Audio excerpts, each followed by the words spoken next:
Have you ever wondered what games you should keep or you should lose?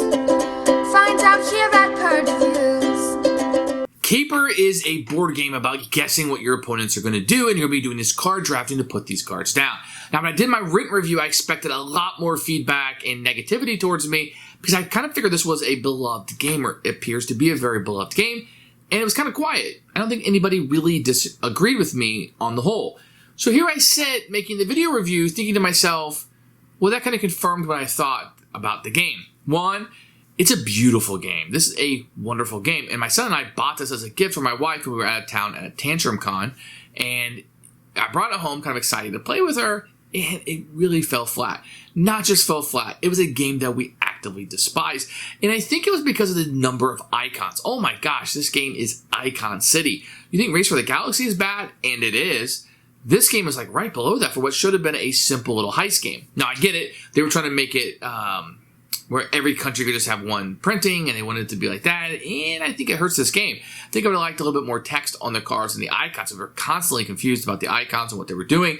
And the rule book didn't really help with that. I didn't find this to be a very solid rule book at all. And I struggled with it quite a bit as I was teaching the game. And that kind of makes the game go flat a lot. But look, if I'm going to play this game 2 or 3 times, maybe 5 max, I need to be able to get those icons down, and it just seemed like nothing that we were able to kind of grasp. And that's probably on us more than the game itself. With that said, the games need to be where they can be picked up. Now, when I'm playing something really, really big like a Feast for Odin, I expect a little bit more of a time commitment. When I'm playing a little card game, I need to be able to pick this up quicker. And I would need Caper to be something I could play with more than just my wife. And I say that because yes, my wife and I could play this enough time to sit down and learn the icons. But when my buddy comes over who's never played the game, I'm kind of back to square one. Except for I'm going to demolish him, not because I'm a better player, but because I know the icons better. So it becomes a game, it almost pigeonholes me who I can play with, or I got to have somebody who's willing to download all the icons or kind of understand that.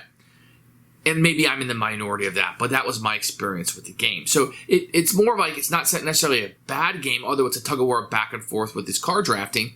It was just a game that doesn't really fit into my collection or something that I can get played on the table, which leads me to purge it. And sometimes, I'm not here to always tell you this game is bad or this game is good. I want to tell you why I like it and why I didn't, or what I think is good about it when I didn't.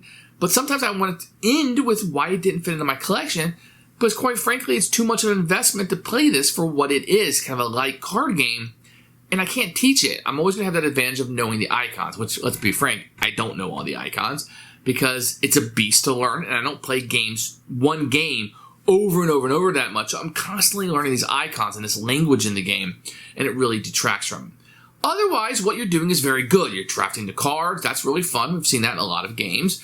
You're kind of playing this cat and mouse with your opponent. That's really, really fun. Artwork is fantastic. The components are well above what they should be. And everything else in the package is good. It's just not a game I want to learn every time I play. And for that reason, I'll be letting it purge. Here's Caper. You can tell it's a very striking cover to it with the artwork. The artwork is just beautiful in this game. You're going to have 2 books, which we'll look at in a few minutes. And you're going to get some pretty good stuff here. So you're going to have some cardboard coins that'll be used for scoring. Mainly the game is going to be cards. These cards have a great finish to them. They just feel fantastic in your hands. You can see the different buildings. And I absolutely adore and love the artwork in this. This reminds me of the old Spies stuff.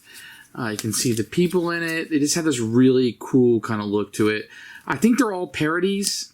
If you get a lot of this, some of these I didn't get as much, but they're pretty good. These locations are all cardboard. The time tracker they're going to have is fantastic.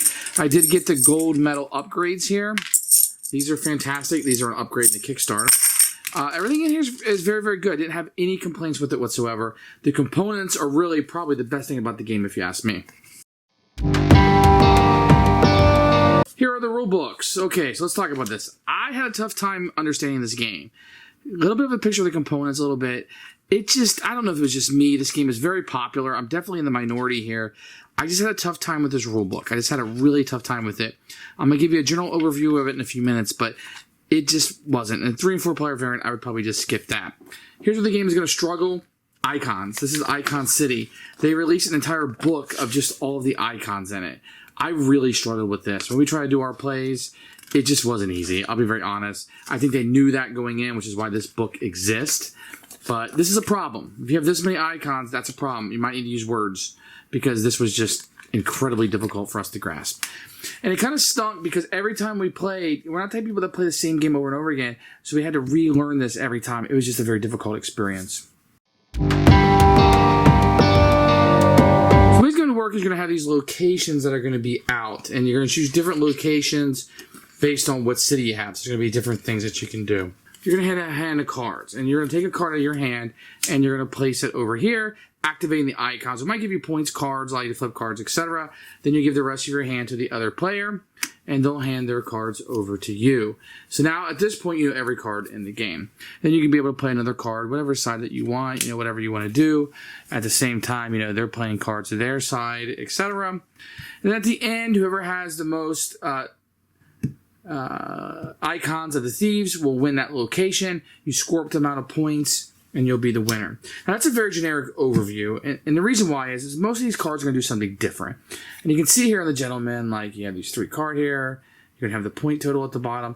Everybody's going to do something different, but for the most part, you're going to get bonuses for being on certain sides. You'll be able to flip cards, you'll be able to gain some coins in the game you'll be able to utilize. You're going to have things like the plasma cutter that you can use, etc. But the general overview of the game is you're drafting cards back and forth to set up your different locations here. Who should buy this game? I think it's really for a 2-player game.